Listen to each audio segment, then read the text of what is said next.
চালাক মানুষ চিনবেন কিভাবে? চলুন 7টি স্পষ্ট উপায় বলে দেই। নাম্বার 1, তারা বেশি কথা বলে না, পর্যবেক্ষণ করে। চালাক মানুষ প্রথমেই নিজেকে প্রমাণ করতে চায় না। তারা চুপচাপ সবকিছু দেখে পরিস্থিতি বিশ্লেষণ করে এবং যখন সময় আসে তখনই বলে, তাও সংক্ষেপে। নাম্বার 2, আবেগে ভেসে যায় না, আবেগ বোঝে।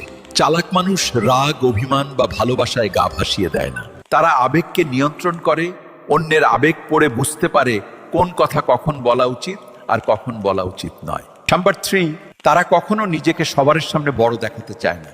চালাক মানুষ চুপচাপ নিজেকে তৈরি করে। আর চালাকরা হারার ভয় পায় না, জেতার কৌশল খোঁজে। নাম্বার 4, তারা পরিস্থিতি অনুযায়ী নিজেকে বদলাতে জানে। চালাক মানুষ জেদি হয় না, হয় নমনীয়। নাম্বার 5, তারা সকলের বন্ধু হলেও খুব কমজনকেই বিশ্বাস করে। তারা জানে বিশ্বাস ভুল জায়গায় রাখলে আঘাত নিশ্চিত। নাম্বার 6, ভুল করলে শেখে, কিন্তু বার